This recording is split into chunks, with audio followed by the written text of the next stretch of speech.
Hi guys, welcome back to my channel. Today I have swatches for you from a new collection by the brand Tiny Diamonds.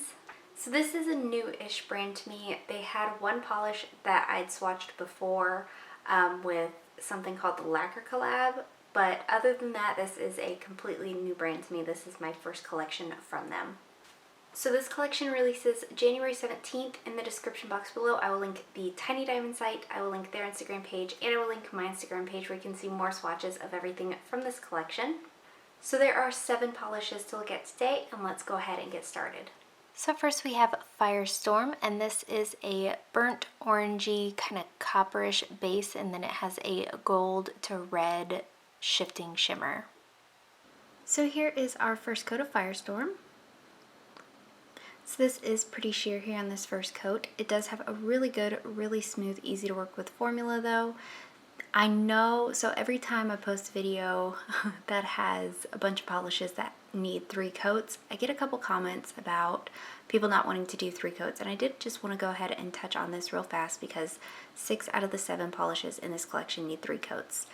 These shifting shimmers do thrive in more sheer bases. The more pigment you add to it, the less shifty the shimmer is going to be. And it is a really pricey pigment, so to get it to be as shifty as possible, you do need it in a more sheer base. So that's why all of these are on the sheer side. So this is going to dry down pretty glossy on its own. A top coat is recommended for longevity, and nothing is going to stick to your nails upon removal, but it is going to be a little messy. So there is 3 coats. So up next we have Stiletto Pink, and this is a dusty-ish rose base, and then the shimmer in this one goes from that gold to a pink. So here is our first coat of Stiletto Pink, and this one is also pretty sheer on this first coat. It is going to build up nicely though. You could also theoretically use any of these as toppers. You do have to kind of, if you're going to go that route, work in thinner coats, and they will look best either over coordinating colors or darker bases. None of these would really do good over like a white. So this is building up in 2 coats, little sheer still, so I am going to go in for a 3rd coat. But again, this one is going to dry pretty glossy on its own. A top coat is recommended if you want it to last longer. So here is our 3rd coat, and this is completely opaque for me in 3 coats.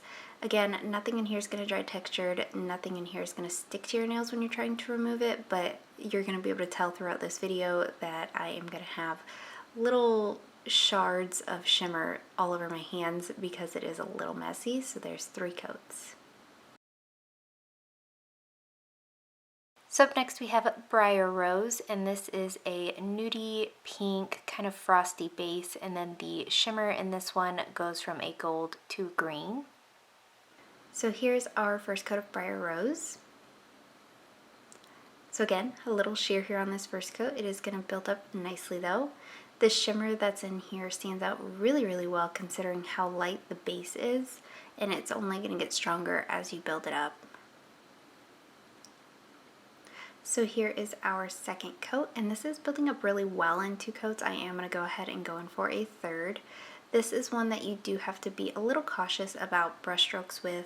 They're not too bad, and most of them do go away as they dry, but not all of them, so you will want to work in nice straight coats, or you can sponge on your 3rd coat.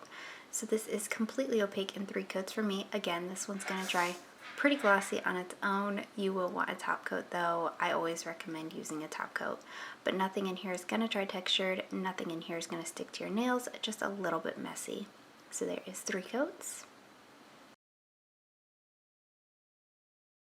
Up next we have Frosted Mint, and this is a turquoisey base, and then it's got a green to blue shifting shimmer. So here's our first coat of Frosted Mint. So a little sheer here on this first coat. The formula is smooth, easy to apply, no running or pooling. I also didn't have any staining with anything in this collection. The shimmer particles that are in here are a little bit larger than the last few, and this one also seems to have a little bit of a metallic shard to it. So if you did thicker coats, 2 coats would probably be okay. I am going to go ahead and go in for a 3rd coat though. This one's going to dry a little bit on the dull side, so a top coat will help that, and it'll also help keep your manicure on for a longer time. So this is completely opaque in 3 coats. For me, it does dry down with a slight bit of texture, nothing that 1 coat of a top coat won't fix, and it's not going to stick to your nails like a glitter, but it will get a little bit messy.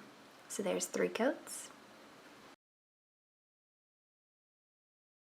Up next we have Hello Sailor, and this is a kind of cerulean blue, and then the shimmer that's in here goes from a purple to a blue to a green.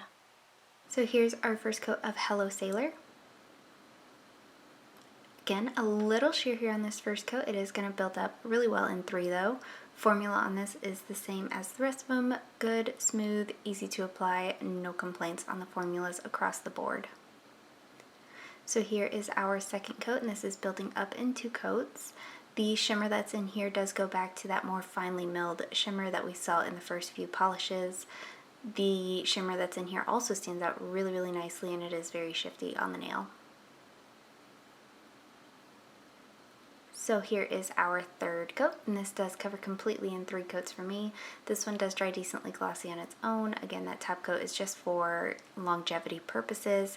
This is going to dry smooth, and it is going to be easier to remove than a glitter. So there is 3 coats.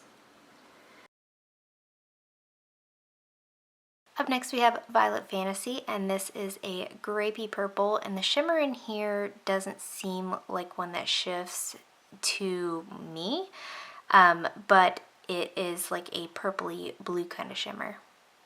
Here's our first coat of Violet Fantasy. Again, pretty sheer on the first coat. It is going to build up well though. Formula is smooth, easy to apply. I do feel like this one was a little bit thinner in formula than the rest of anything else in this collection, but it wasn't too difficult to work with. You just have to kind of work around that and try to make your coats as even as possible, even though they're going to have to be more thin. So this builds up nicely in 2 coats. It's not completely opaque, so I am going to go in for a 3rd coat, but this one, just like Frosted Mint, does have those kind of metallic-y shards in it. So this is about 95% opaque on 3 coats for me. This one you will want a top coat to help make it sparkle because it dries a little dull, and it's not difficult to remove, but it is a little messy. So there is 3 coats. And then lastly for today we have Shattered Opal, and this is a clear base full of shifting flakies. And here's 1 coat of Shattered Opal over OPI's Wanna Wrap, which is a plummy purple. This covers really well. It doesn't build up to opacity though. I did try to get this opaque in 3 coats and it wasn't close.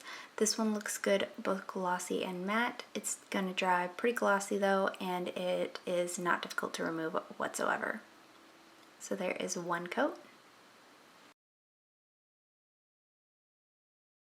So my favorite of this collection is Firestorm. I love the shiftiness of this. It had a really good formula. It does take 3 coats to be completely opaque, as does most things in this collection. But it gives it this like ethereal look on the nail, which I can thoroughly appreciate. So Firestorm was my favorite. And that is it. Let me know in the comments below what you guys thought of this collection. Let me know if you plan on picking any of them up. Let me know what your favorite was. Give this video a thumbs up if you liked it. Subscribe if you'd like to see more from me, and I will talk to you again next time.